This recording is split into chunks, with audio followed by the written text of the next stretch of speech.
views and opinions expressed in this program are those of the participants and do not necessarily reflect the views of BronxNet or the program underwriters. And hello, everyone. Welcome to Open, the one and only show that opens the Bronx and the rest of the world right to you. I'm your host, Daren, Jaime, and today we're going to update you on what's happening in and around our borough, as well as across New York City. Coming up on today's show, we'll go front and center with a family advocate who'll be discussing victim advocacy and how they can help and support the victims of abuse. And then also, we'll speak with a lawyer on what rights tenants have, especially preventing eviction from their homes during COVID-19, as we're now on par to reopen. And plus, with plans moving forward to reopen schools in New York City, what actions are exactly being taken to ensure a scientifically workable plan for students and staff alike? Well, we're going to talk to a scientist, a physicist, who's going to give us a little bit more about what that exactly means with details in our show coming up in a little while. And then later, we're going to learn about the importance of mental health and the power of meditation. We'll talk to the founder of the Limited Health Institute. And then finally, we'll speak with the founder of the Narrative Justice Project on how she aims to pursue equality in media representation. So we encourage you to stay tuned because all this and much more is heading your way. Right now, we're officially open.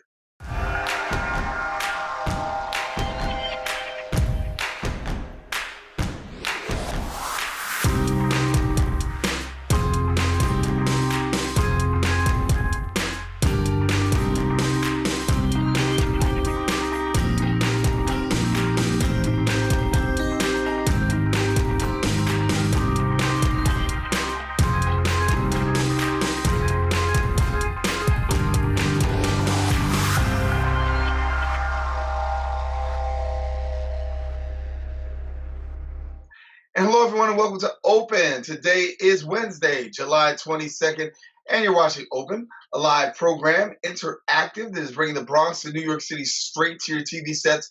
We want to encourage you to stay connected to us on all of our social media platforms at BronxNet TV. And then also, we want to welcome our viewers who are joining with us on the MNN channel, as Open is being broadcast live simultaneously on the MNN channel. So, we want to begin the show telling you a lot has been going on throughout the course of the past week. We've got a few things we want to bring you to you in our Bronx updates.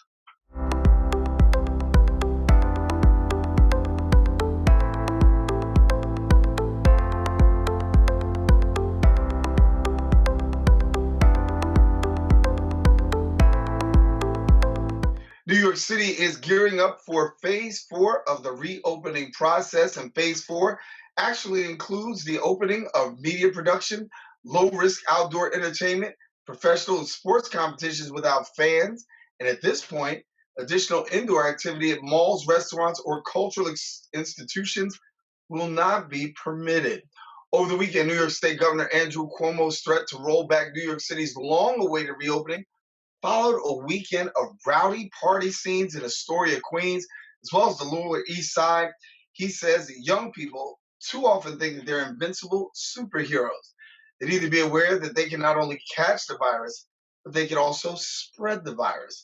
He urged local government and police to enforce compliance after NYPD crackdown on social distancing targeted people of color. Well, in other news, a memorial actually took place for Brandon Hendricks, who was a 17-year-old who was gunned down days after his high school graduation had actually taken place. Our BronxNet reporter, Darissa White, was on the scene, and she brings us a story right now.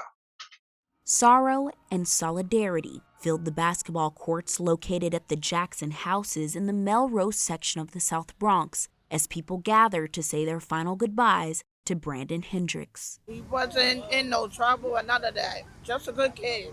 Which is why many community members were stunned to hear about his death. Hendricks, just 17, was shot and killed at a friend's birthday party just days after graduating from James Monroe High School. The basketball star was known to be a positive influence, encouraging others, and for having big goals. It was something about him, like you knew no matter what, he was going to do something great. The funeral took place at the First Baptist Church in Bronxville, but the gathering at the basketball courts signified Hendricks' love for basketball and his community. Many of his friends, including Raheem Swinton, says that even in death, Brandon is bringing the community together. Sad to say, but his death brought everybody together. Everybody became a unit for him. Just this one little boy, everybody became together. This month alone, shootings are up 277% compared to 2019, and the community is calling for people to put the guns down. Just got to put the guns, get rid of the guns off the street. Reporting for BronxNet, Darissa White.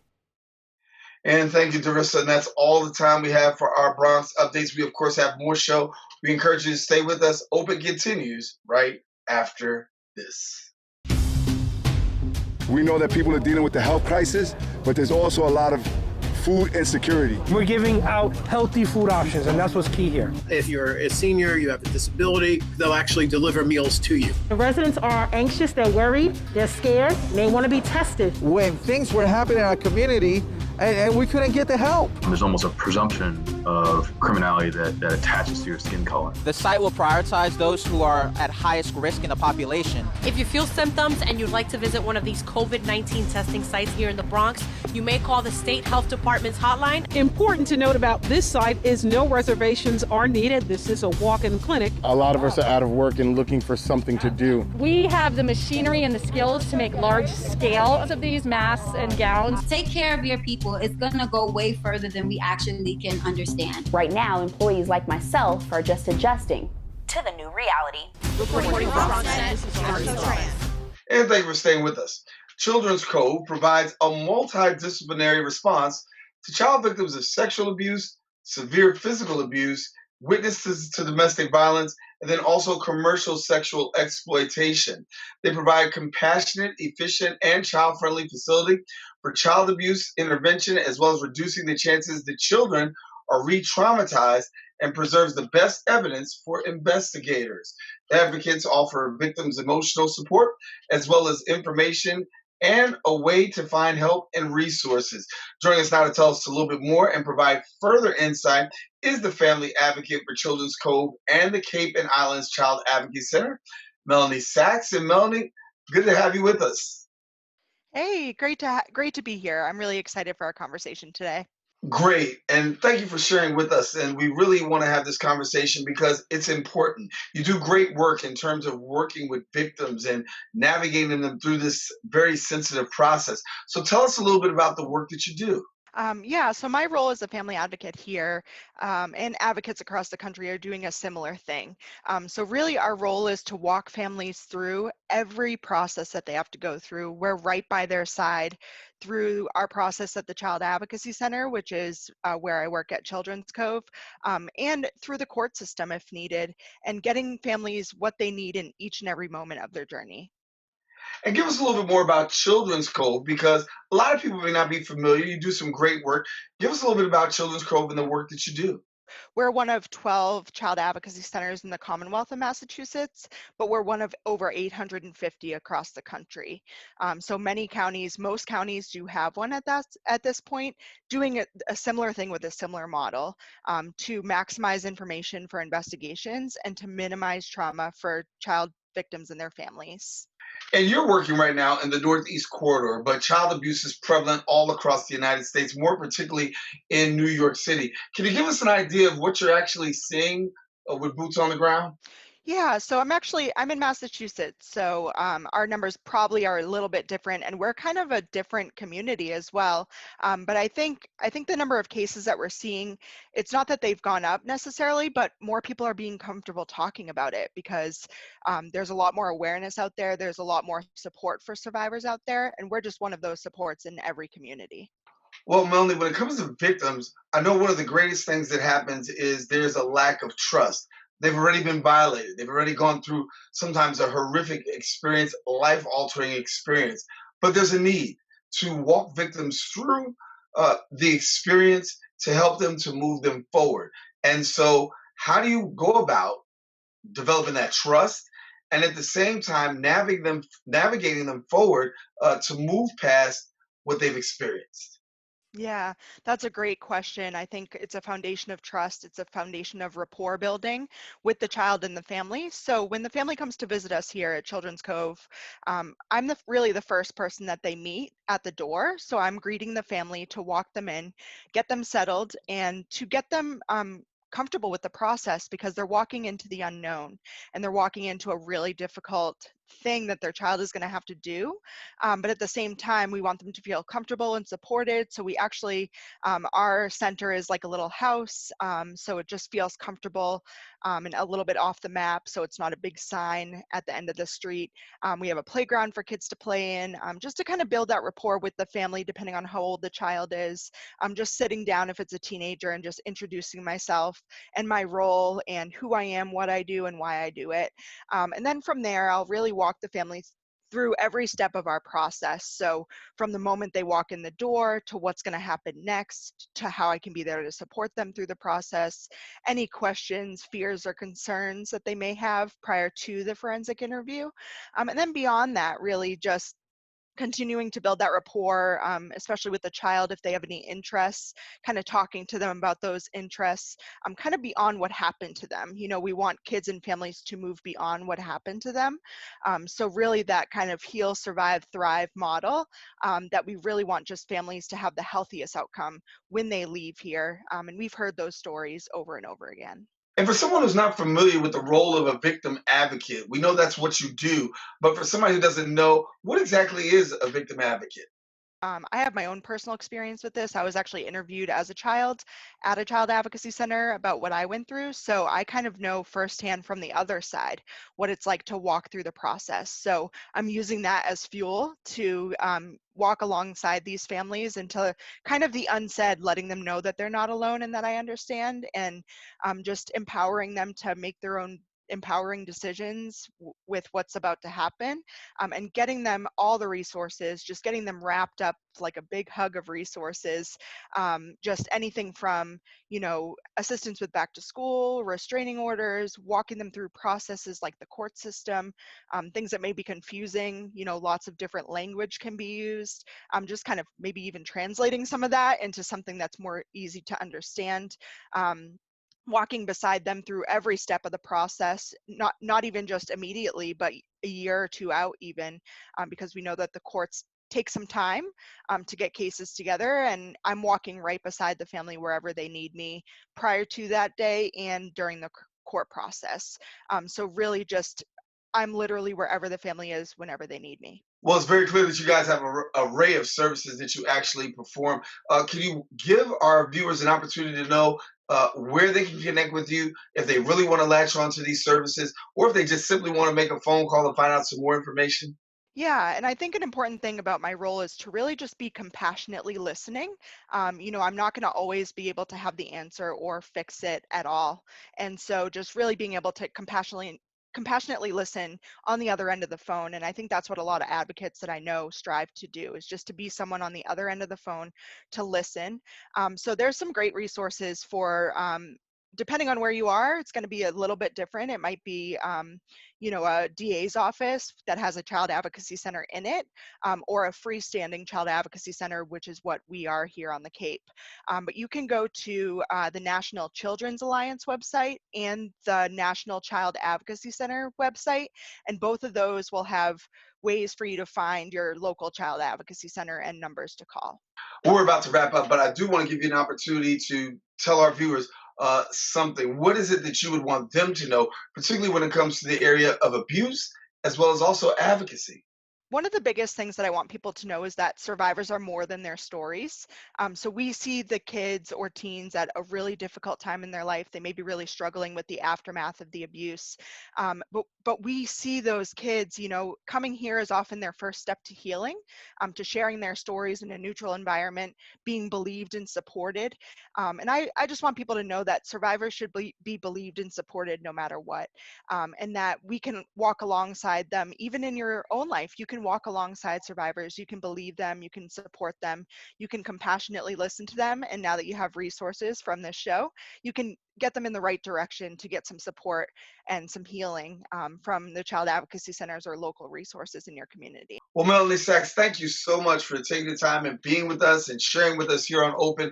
Very vital information for a lot of people. And for someone who may be watching, you're just simply a phone call away. Thanks a lot. Thank you so much. It's been an honor. All right, Melanie is with us. And listen, we want you to continue to stay with us. Listen, we got more Open coming up. We'll be right back right after this.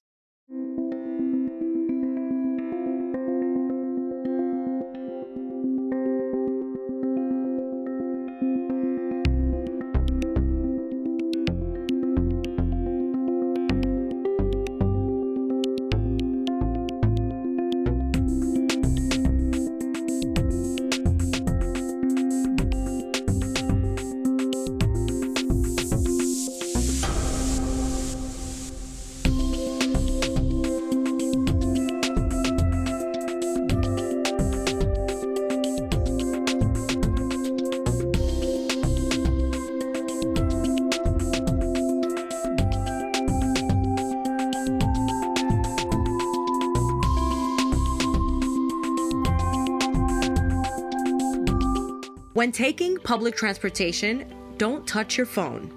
Carry hand sanitizer and use it immediately upon leaving the bus or train. Avoid touching your face. If someone is coughing or sneezing, move away.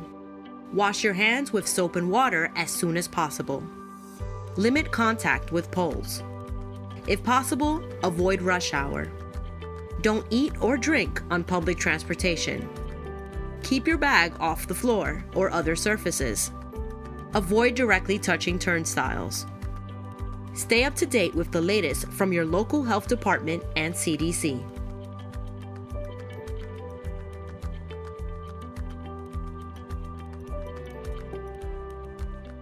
Welcome back. Well, the COVID-19 pandemic has definitely affected New York in a great way, leaving the city's economy in trouble and also those who were once employed to deal with the possible potential economic fallout. Well, many tenants are now in fear of potentially losing their homes or also where they're renting from, facing eviction. Also, Governor Cuomo extending the eviction moratorium until August the 5th. Many individuals are actually saying they're actually worried about what is going to happen about the unpaid rent accrued since the beginning of the pandemic. Joining us to share a little bit more in this discussion and talk about the very serious nature of rent evictions, the moratorium, is tenants' rights, and also giving us some insight is partner at David Gallo and Associates, Robert M. Link. And Robert, good to have you.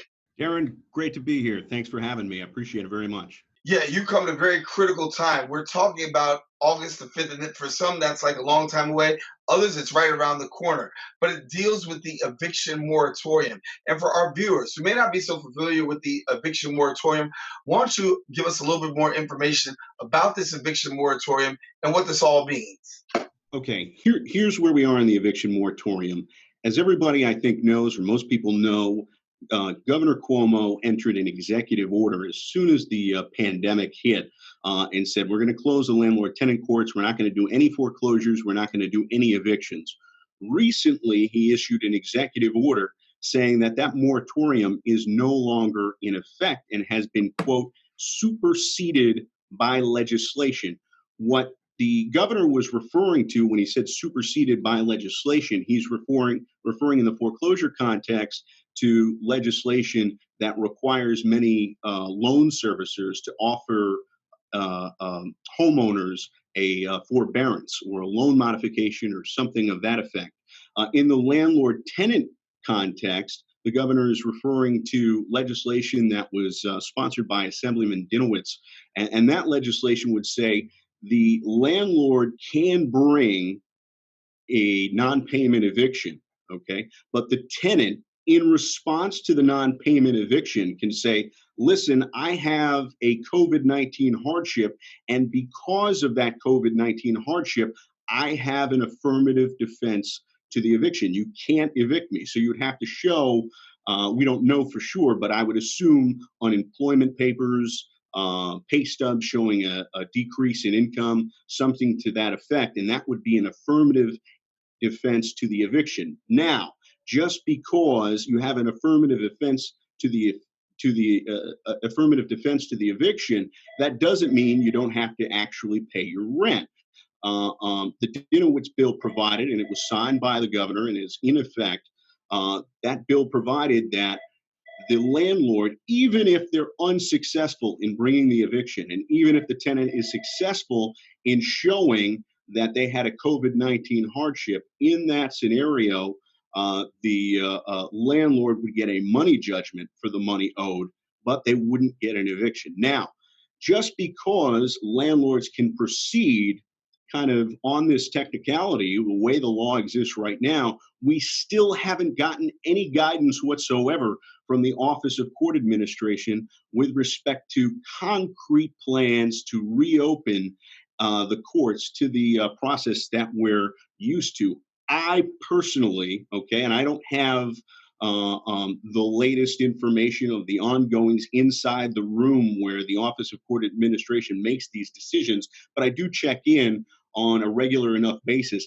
There are no concrete plans to go back to landlord-tenant court the way we all know landlord-tenant court, or the way some of us have been exposed to landlord-tenant court. What that means is I really don't expect a substantial amount of evictions in the year 2020. I think a lot of this is going to get passed off to 2021. It just, the landlord-tenant process, as we've always known it, doesn't really lend itself to gathering in close quarters and reaching settlements and conducting trials. They're going to very slowly bring some cases on the calendar with respect to emergency matters, with respect to trials that were scheduled before the pandemic, and start to bring this across slowly but surely, but nobody's in a hurry. Well, you mentioned court, and when we talk about court and the court system, obviously huge backlogs pre-COVID-19. A lot of people have been literally waiting for their day in court. With all that's going on right now, and we know that the court system will see a higher number of people going to court dealing with this whole housing issue and the eviction process. We're looking for a very long time coming with a lot of people in court and a lot of things happening, correct? The court system is not equipped to evict, 30, 40%, whatever the number is the amount of tenants who aren't paying their rent right now. The court system is just not equipped to handle it. And what the Dinowitz bill did, what the legislature did, was actually very smart. They're saying, we want landlords and tenants to come together and come to some sort of amicable resolution without having to go to court. The people who care about getting a money judgment against them, they will make a very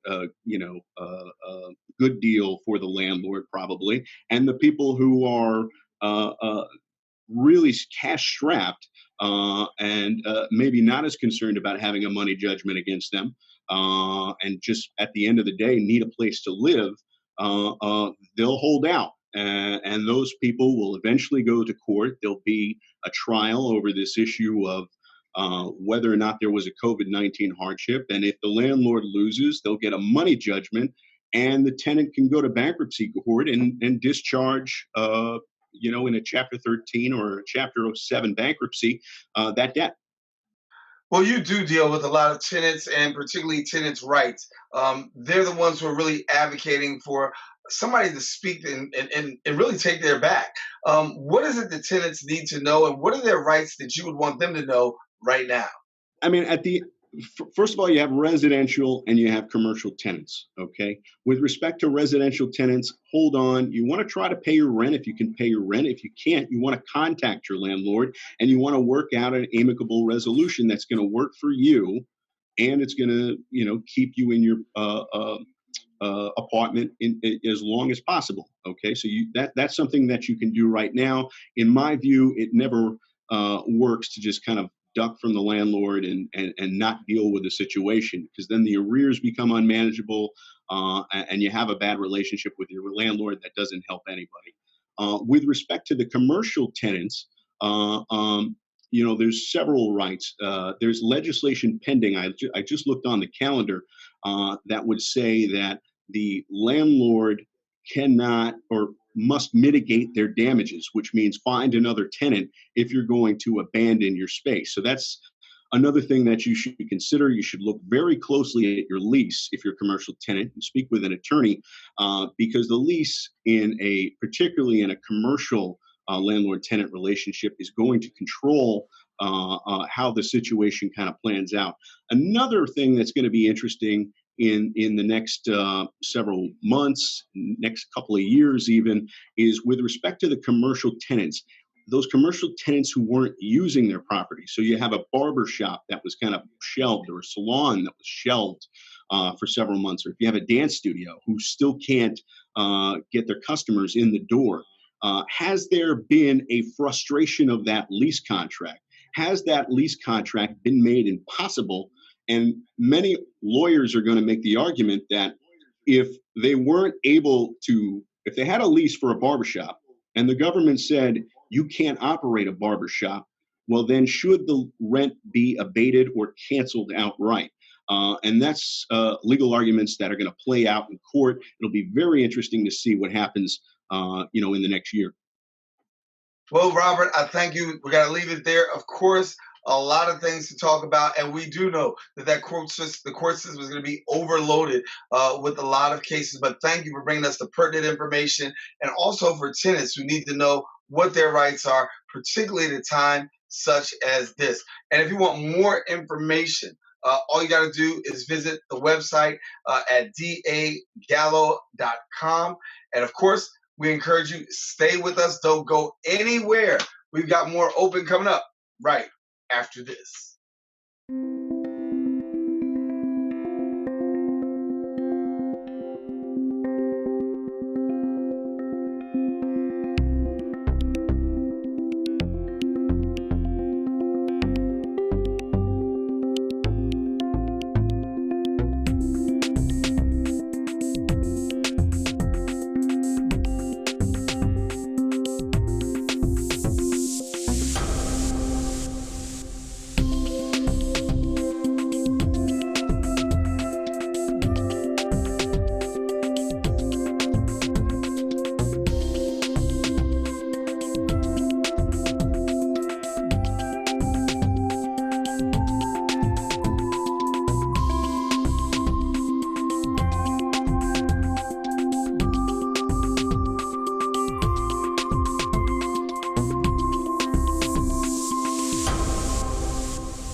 Back here to open. Although COVID-19 numbers continue to surge across the nation, there are still plans to reopen schools nationwide. Here in New York City, Mayor Bill de Blasio's plan calls for a partial reopening with classroom attendance limited to 1 to 3 days a week in an effort to curb the coronavirus outbreak. Now, despite millions of students in the city, particularly those from low-income communities of color, they already face barriers to their education. And joining us now to provide a little bit more insight and get us into a little bit further depth of this is the Executive Director of the Harlem Gallery of Science, Professor of Physics at Brown University, and also President of the National Society of Black Physicists. We are joined by Stephon Alexander. And Stephon, good to have you. It's a pleasure to have you here on the show. Well, thank you. It's especially a pleasure to be part of this show because, I am a native of the Bronx, New York, and a proud product of the public school system, New York public school system, and especially from represent Junior High School 142, DeWitt Clinton High School, and PS 16, all schools that I attended. Well, represent. Let's talk about representing in the area of, schools reopening. It's hard for you to imagine that the schools are reopening, I guess, The mayor plans on reopening schools here in New York. I know that's something that you're not necessarily in favor of. What is your perspective on the mayor reopening of schools? Yes, I have. I'm highly troubled on many fronts of the mayor's plan and the city's plan of the current form of reopening, meaning a partial reopening, 1 to 3 days, depending on the school and the situation of school. So let me just state that, all data and all voices, and when we talk about in New York City, the idea of listening to the science, well, according to one of the most prestigious community of scientists, the National Academy of Sciences in Medicine and Engineering, which is, that's it. I mean, that's the body of scientists that represents our very best scientists and scientific voices, nationally and globally, actually. National Academy of Sciences recently stated in a document in their research finding that that schools, especially in areas that are doing well, like New York City and New York State, basically they should fully reopen, especially in K through 5, full reopening, because the educational and long-term risks, right, that the city will be taking regarding our students far outweigh the health risks. And of course, I can talk about the health risk, and actually that the data has shown, especially in Europe, for places where schools have reopened with especially elementary school kids, that the risks are lower actually with young kids than their exposure to adults. So the point here is that all the data, all the science, and univocally the scientific community stated that it is much better that we fully reopen, especially in elementary schools. So just in terms of the health risk mitigation, it's in favor for us to fully reopen. Now, the question here is that I'd like to get into some more detail, of course, soon about what could be done. But basically, yes. Let me just say another thing, another way of thinking about this, that the long-term and the short-term impact it's going to have on a whole generation of young people in our city, our students, our kids, all right? And the impact, this should be, a partial reopening should be the last resort after every option is exhausted. The question I have for the city, for the United Federation of Teachers and all bodies, city council, is have they exhausted, have they been creative enough, given the risk factors in terms of the well-being of our communities, our young people, how responsible are we being as adults, given that we are the caretakers? And who is this impacting? Well, I did some basic research. According to our Census Bureau, around 50% of the children in New York City are from single parents. And almost half of the household heads in New York City are single parents.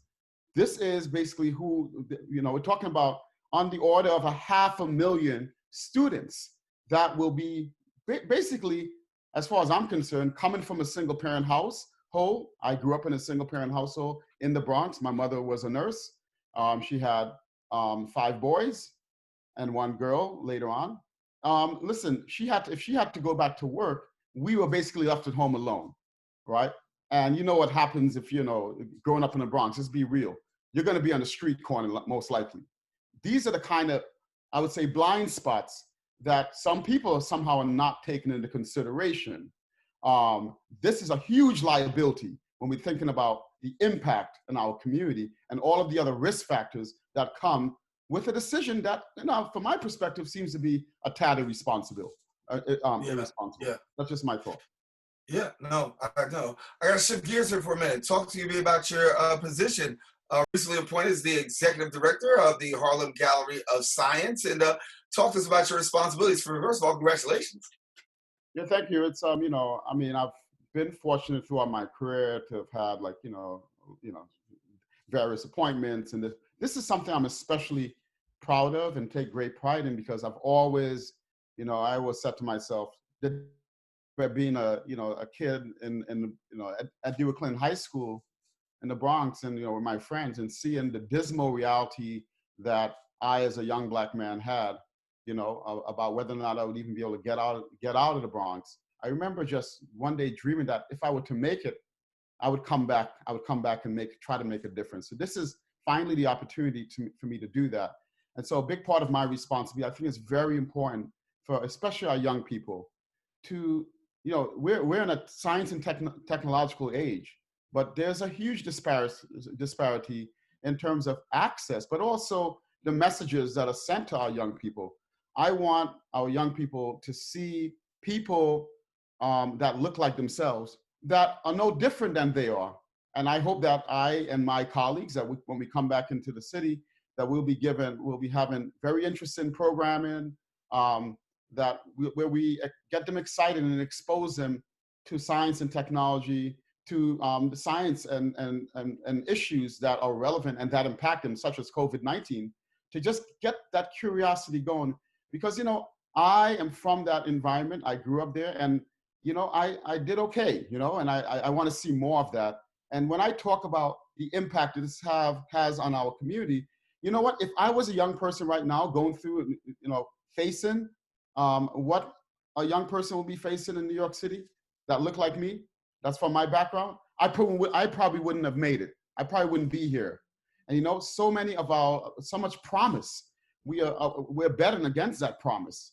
So again, we need to be very careful and very thoughtful, very resourceful and creative as we forge forward and try to fully reopen, especially elementary schools. So let me just say my responsibility as executive director of the Harlem Gallery of Sciences, we're going to be creating some really exciting projects and programming and engagement with the young people, getting them excited about science. And especially what we're going to be doing that's unique is exposing our young people to scientists and people in the technology spaces that look like them, that they can relate to, that they could dream to become like. And that is not devoid or dissociated from them. Right? The idea is that we want them to really feel an ownership and see a future and see a realistic future for them in the here and the now regarding STEM and STEAM. Right. Well, we got to get ready to get out of here. But for people who want to get in touch with you, how do they go about doing that, particularly at your new position? Yes, you can get in touch with me very directly. So you can reach me at my email, which is Stephon Alexander, STEPHONALEXANDER @me.com. Now, I usually get a lot of emails, so you'll expect to hear from my assistant to kind of get things going. Or you can just go on and check out my website, StephonAlexander.com, spelled the same way. Or you could just contact the Harlem Gallery of Science. We have some people there that can plug you in. But definitely keep your eyes out for some future exciting programming that we will disseminate to the public soon. And expect to see me once schools reopen, hopefully. And we'll be pressing on that even more so. Let me just actually add, I know that there's some concerns that teachers have about their health and safety. And one idea, I taught right after college, I taught high school, even though I didn't have the complete training. But I think we have a lot of opportunity with a lot of smart young people who are less at risk that we can put to work and get them engaged. We've already shown that with Teach for America, for example. And we are at the Harlem Gallery of Science, we are engaging actually in a elementary school STEM program with with students at the National Society of Black Physicists. We will also be doing we will be walking our talk and launching our own program that will basically augment and help out the greater Bronx, students of color in New York City and students of low income backgrounds in New York City. So we are also walking the talk and look forward to working to help the city figure out creative ways. Their options are out there. This could be done, and we don't have to sacrifice an entire generation of young people's well-being and education. Instead of trying to find a reason not to do it, let's find reasons to do it for their well-being. Stephon, we're going to have to leave it there, but thank you so much for sharing with us here on Open. And of course, Stephon Alexander, our guest here on Open. Thanks again for being with us. Okay, represent BX. All right, Bronx Strong it is, my brother. All right, look, take a quick break. We will be back with more shows. Stay with us. We're coming right back right after this.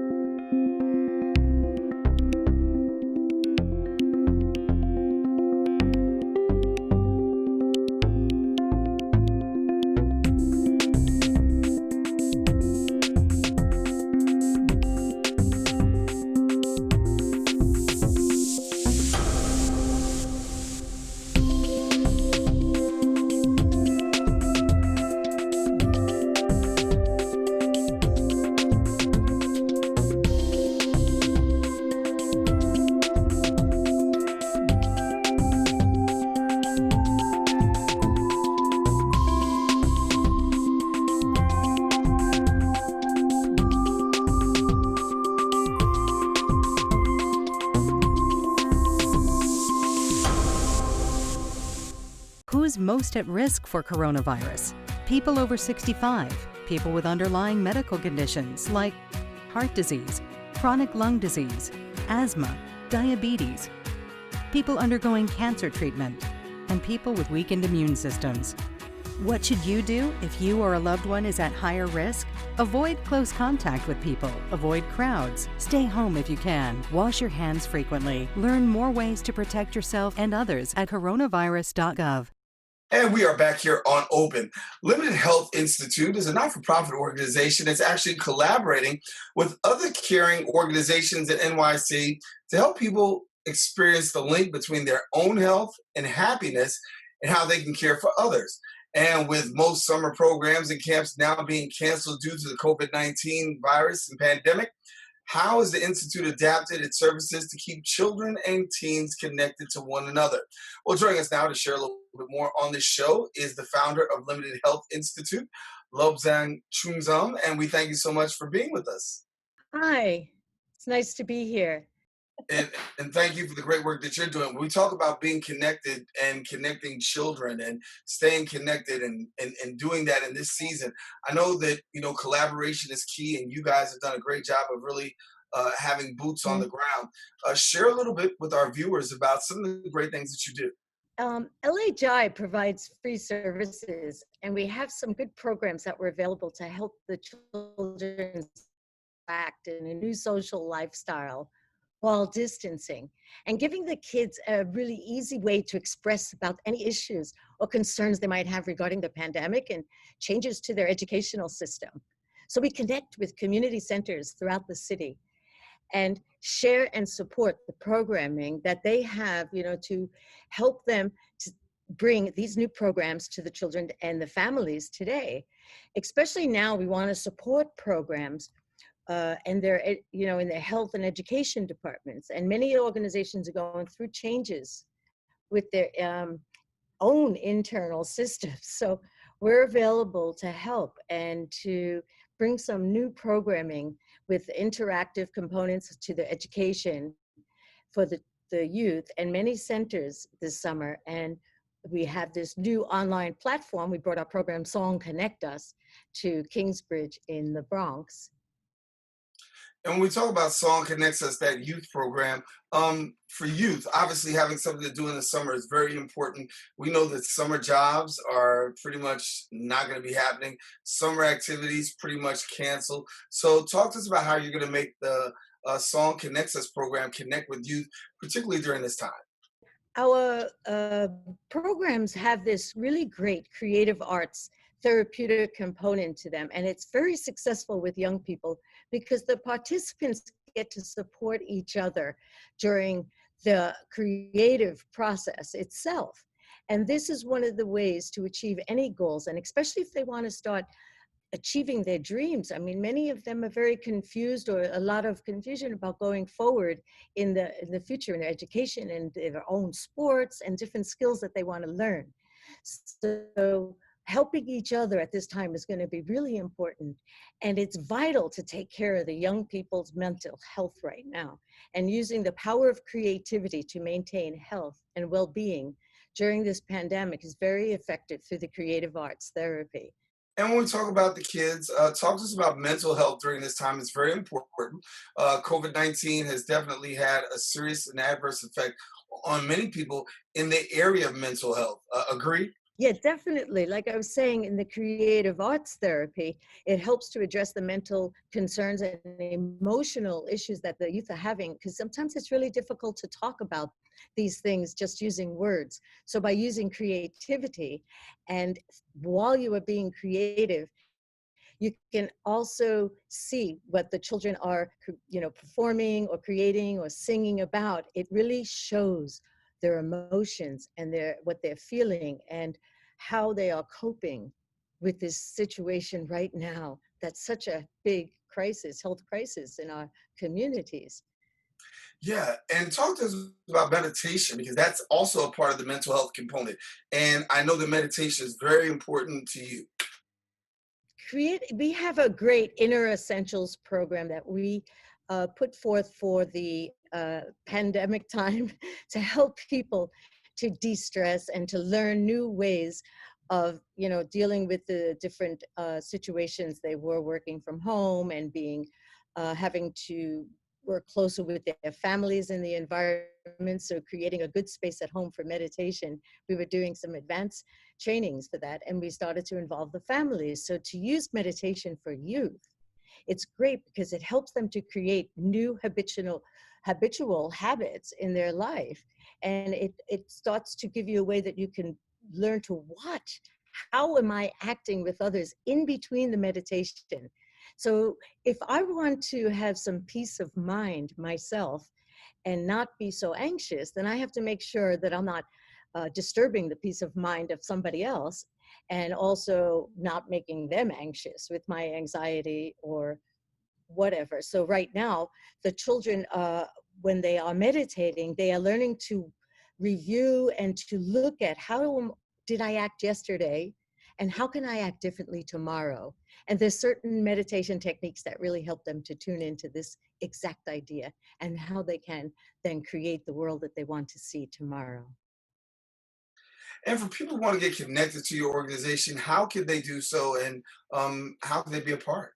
They can contact us through www.limitlesshealthinstitute.org and visit our website. And we have many of the programs on there, and you can select which one that you might want to enjoy volunteering for. We are always looking for creative and innovative health and happiness educators. We love to work with other organizations and collaborations that we can bring our programs together to serve more people. So any organization that would like to join us in our programs, just give us an email or a call and we can connect that way. Yeah. Well, thank you so much. We'll leave it there. And thank you so much. We will be back with more open. We want you to stay with us. We do have more show. We're coming right back right after this.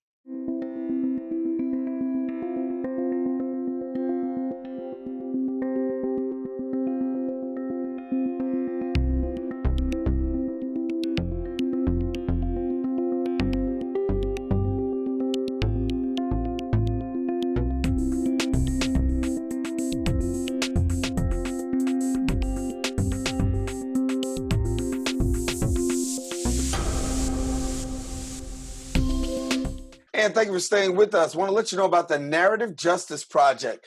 It's a tactical response from the Wakeman Agency to the continual misrepresentation and underrepresentation of people of color in the media. The goal is to bring equality to media, as well as representation, and also ensuring the inclusion of diverse voices from across communities of color. And here now to share a little bit more about this is the CEO of the Wakeman Agency, Vanessa Wakeman. And Vanessa, good to have you. Thank you for having me. I'm happy to be here today. Thank you. And I'll be honest. Part of my reason of why I am a journalist today is because I remember back in the day a guy by the name of Max Robinson, and he was on ABC News and probably was the only African American that I saw, and became my impetus of wanting to get into journalism. But your passion and what you're working on right now is really addressing just that issue. So talk to us a little bit about that. So I have been a consumer of news since I was a child. Like, it was a requirement in my home that we be informed and sort of know what was going on. And throughout the years, as just an observer, I noticed the sort of different ways that different people were represented in the media. Fast forward, when I opened my social change agency back in 2003, and we did PR projects and worked on a number of different types of communications, I recognized just how different the coverage of people of color were relative to their white counterparts. And so the language that is used, the sort of positioning, the victim shaming, there are all of these sort of nuances in the way way the media is sort of shaping public perception. And I just wanted to figure out what, if anything, we could do. And so I worked on this idea of the Narrative Justice Project to bring free media training into communities of color. And what I'm hoping to do is just give people like basic information about how to have more control over the narrative, and also to understand that we do have power and we do have a say in how our stories are told. Yeah. And our stories being told is very important. Sometimes the stories get taken way out of context. What advice do you give for people if you're trying to put something towards media in protecting that? Because yeah, we could give you A and it can turn out to be B. And as a journalist myself, I know that it's really in the hands of the journalists, the editors, and the producers and the directors. Well, I think that's a great question. And I think the answer is sort of twofold. One is to sort of focus on specifically what you want the media to know. And so sometimes we're giving too much information, too much background, too much future state. We like people to think about like, what is the issue, what is the solution, and what is the action? And so we do some framing around that. And then the other thing is to hold the media accountable. If a story comes out that doesn't include the correct information, if there is misinformation, to sort of reach out to the news, to the news director, to the news desk, and say, hey, that's not the truth. The truth is this, to sort of use social media and other non-traditional forms to make sure that our voices are heard. I don't think, particularly in this moment of racial reckoning, that we should feel that we just have to take whatever is stated about us and what's shared, and that we have the right to be able to tell our stories in a way that best reflect our communities. And when we look at COVID-19, we see a lot of different things, particularly in our community. We see protesting, we see police brutality, we see voices rising up against injustice, we see the death of civil rights icons and leaders. If ever is a time when that voice needs to be made known, I guess now's the time. Talk to us about COVID-19 and how this has impacted you. So we originally had the plans to roll out Narrative Justice Project to 20 cities for 2020. We're super excited about that, had a number of community partners in New York, and we were launching in Harlem.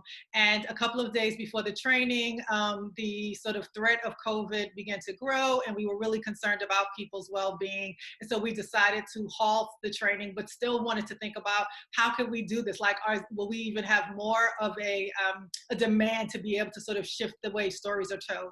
And so with a little bit of a pivot on our end, and certainly not a perfect solution, we were able to take a 2.5-hour in-person training and transition it to an hour and 15-minute online training. So that means that we're giving a lot of information in a small amount of time. But again, looking at what's happening with COVID, the way this is hitting communities of color disproportionately, thinking about like the racially motivated murders over the last couple of months that have really sort of shifted the climate and conversation about race in our country, wanting to make sure that people had whatever we could contribute to help them have these conversations, wanting to push that out. And so people are able to sort of take the training and walk away with just some general resources and tools and an understanding of how to work with the media.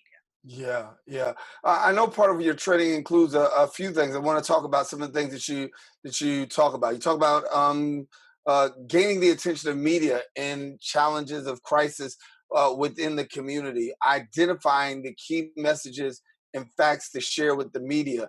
Walk me through that piece right there, because I think that's where a lot becomes problematic in some form, because when people share the wrong information or don't put the right information out, somebody else is left to shift the narrative. Yes. So I think there are two things there. The first is that oftentimes people don't know that they can just contact the news desk to say, hey, this is what's happening. That doesn't necessarily mean it's going to get coverage, but based on the severity and the urgency of the issue, as you know, there's a possibility. And so when I think about some of these sort of like the protests and again, these murders recently, we've seen how impactful sort of that storytelling can be. If we think about the Ahmaud Arbery case, it was, I think, 10 weeks from his murder before it made it to mainstream media.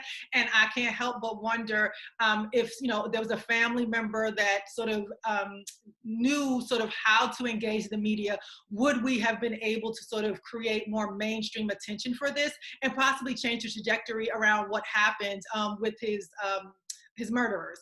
The other part of that is also thinking about when a child is missing. There is actual data that points to Black and Latinx children that are missing do not get the same level of attention as white children. And so wanting people to understand that you can contact the media, you can send a photo, you can sort of get the media to support you in trying to find your loved one. And so just all of this information that people don't have readily available, we're certainly not looking for folks to sort of become publicists per se, but the general awareness of how the media is supposed to be in many ways a partner to communities, a partner in sort of issues of crisis or sort of urgent situations, and wanting people to understand that we have the right to hold people accountable for like what stories are told in our environments and communities. Yeah, telling those stories and being able to tell those stories are very vital. I think that so many times the stories being altered and shifted is what we see. And it's important to, share our stories and also at the same time be able to find our voice. So for somebody who's out there watching right now saying, listen, how do I take part and who are the services available to? Why don't you just share? Sure. So the services are specifically for people of color. So if you self-identify as a person of color and you're over the age of 18, you are welcome to participate in the training. Right now it's happening online on Wednesdays and Thursdays. You can text 474747 with the keyword my voice, and you can get a link to registration, or you can go to our website, thewakemanagency.com, go to the Narrative Justice Project page, and you can sign up there. All right. I want to make sure that people have that opportunity to do that. And as we continue to move forward in COVID-19 and through navigating this reopening, I know that your organization, your work is going to be very important in helping to shape the narrative, particularly when we talk about social justice and when we talk about really how communities of color are being portrayed in COVID-19 and amidst this social unrest. Before we leave, I'll give you a quick second to say, your final words. My final words are, our stories are, I want to just let everyone know that our stories are important, that they deserve to be heard, and they deserve to be told by us. And so we are hoping that this moment, when we're having all these conversations about diversity, about equity, about inclusion, about racism, that people feel empowered to sort of speak up and speak out about their experiences. And the flip side of that is I also want people to know that people of color need to be seen for their humanity. And I'm hoping that our project will help to sort of begin some of that journey. Yeah. And thank you so much. It's a very vital work. And Vanessa, thank you so much. I think it's much needed. And I can go on with the whole show just on that all by itself. Thank you much, Vanessa. Thank you for having me. All righty, Vanessa Wakeman, our guest here on Open. Now listen, if you want more information about Vanessa Wakeman, visit her website at thewakemanagency.com. And you can follow them on social media at Wakeman Agency. Well, we've come to the end of our show today. I want to thank you, the viewer, for watching, and also our guests for being a part of today's show. If you missed any part of the Recablecast, all you have to do is check us out on Channel 67 here. And then we also have Verizon Files Channel 33 or anytime on the web at bronxnet.org. Remember, you can catch a brand new episode on Friday with my girl, Rena Valentine, coming straight into your space. For all of us here on the set of Open, I'm Daren Jaime saying take care, God bless. Most of all, let's keep this channel wide open. Talk to you soon.